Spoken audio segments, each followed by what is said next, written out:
thereafter. And the other aspect, I think, all of us being part of the Division of Speech and Hearing Sciences, is that we have involved students, both graduate students and undergraduate students in this process. So it gives them a unique perspective. Some of them either have Stephanie as a professor or will have or have had, and then they come in and get, to do some of the interventions, some of the therapy.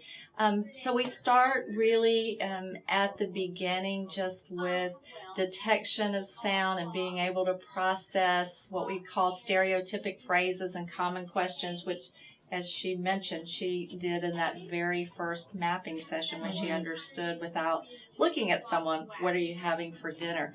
So over time, over the summer, we worked together for the most part about one time a week.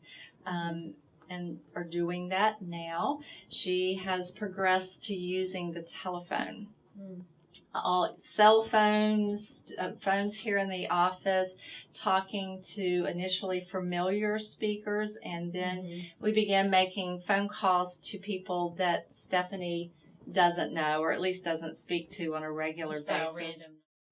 I think the biggest thing is I hadn't talked to my mom on the phone in 5 to 6 years. Wow. And we used to talk every Sunday night. Yeah. So, she's really progressive with technology. We were using instant messaging, and we had, the cameras on the computer, so we would still see each other. But, when you have 700 miles between you, it's nice to hear voices. And so I think that's been a very positive thing. She loves hearing me call and just talking through my week and her talking through her week. And so that's been positive. That's good. I don't think I told you this, but I was at a conference in Georgia 2 weeks ago, and I called my kids from a pretty noisy restaurant. But the cochlear implant has a little remote control that goes with it, and I changed the program to be specifically designed for picking up telephone. And so it completely blocked out all the noise in the restaurant, and I got to talk to both of my sons, my 4.5-year-old and my 29-month-old, and I understood every word they said. And you didn't. And it was just wonderful. I think as they get a little older, that's probably been one of my biggest motivations for getting the implant, is that when they get in school and there are things going on and there are after-school sports and activities and they need to be able to call me or I need to call the teacher, I want to be involved. I don't want to be waiting for a third party to tell me this is what transpired. And with my hearing aids on, there are days I'll pop my hearing aid in first thing in the morning. I have no idea what he is saying. And the moment I put the implant on, they turn into words. Other things we've worked on that we're still working on is listening and noise. So we'll read a passage from the newspaper, magazine, and have something playing in the background, radio. So that's coming along. And then one of Stephanie's goals was to work on her single word identification. So lately we have selected Pokemon character names because they are completely unpredictable. Oh my gosh, yeah. And we work through that. If she makes an error, then we try to figure out why did she make the error that she did, and what can we do to help her perceive it better. So those are kind of the things we've worked on. So really what you would consider higher level, much more advanced listening skills, listening activities, given the relatively short time that you had your implant. But a couple of weeks ago, I wasn't doing well on the task that I typically did very well on. And then we had another session, and I still wasn't doing well. And it was sort of a red flag. This is a time window between the 3-month map and the 6-month map, where usually there's not another appointment scheduled. But as a result of doing the sessions with Kathryn, we picked up that I stopped hearing S. I wasn't hearing S. And I was asking her to repeat a lot of the Pokemon character names again, because I just 2 and 3 and 4 times and having to look at her to get it. And as a result, I called my audiologist at the hospital and scheduled another appointment to get the map redone. And that day, and they worked me in and found that I did have a little dip. And so they were able to take that into consideration. So I think that that's an important part of auditory training, that even if someone is doing well with a lot of skills in their everyday, there are things that might be picked up in sessions with someone who's specialized, like Kathryn as an auditory trainer, to know something's not right here. You guide the parents to know that anytime the speech changes or the distance hearing changes or there's an increased, the child's asking for you to repeat or wants to look at your face and not comfortable with just listening without visual cues, those are all little indicators that maybe you need to check in with the audiologist. So there are those subtle differences that can make a huge difference for the person who's going through their everyday life. We sort of called attention to it in the therapy session. Then it became more evident when I went back and sort of did a self-assessment.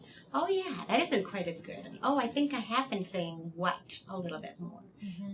So I think technology is wonderful, but you have to have the people, the audiologists, the speech pathologists, the auditory trainers, working with the patient who has the technology to make it be all that it can be. And I think that's an important take-home message because we are getting better and better and better with technology, but there's still a human being involved. And every single person is unique, and what they need cannot always just be solved by a piece of equipment. There needs to be that professional component that's added.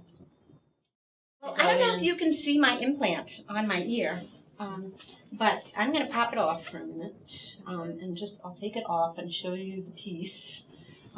This right here is the processor, and then this cord here goes up to a magnet. And when I had my surgery, they cut my ear here and folded back, and they implanted a piece inside my head that has an electrode that's fed down into the cochlea. So when sound comes in, goes in here, travels up the cord, it crosses into my head via FM radio waves. Okay, it's held on via a magnet, and then the signal is in the internal processor, and it travels down the electrode and sends a signal to the brain. Okay, it's an electrical impulse.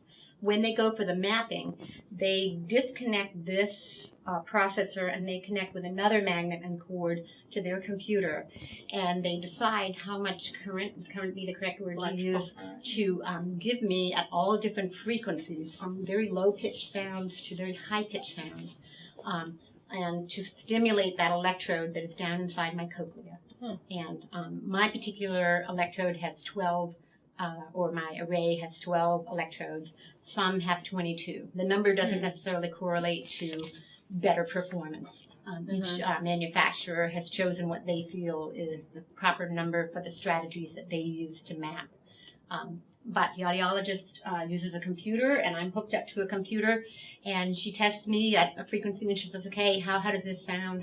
She asks me about loudness, and what she's really doing is turning up the current at that pitch. And then she moves to the next pitch and does the same thing. And the amount of current that I could tolerate on day one was about this much, versus the amount of current that I can probably now tolerate 5 months out since I was activated. So that's what a mapping is.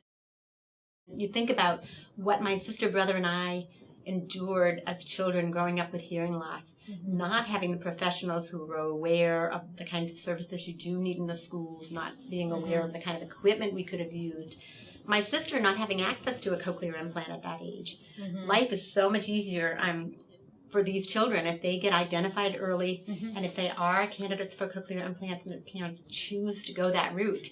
These children start kindergarten at the same level as their peers. Who have normal hearing. And that's really exciting because, it's much harder when you don't have that grasp of language to do anything in life. So it's becoming an invisible disability.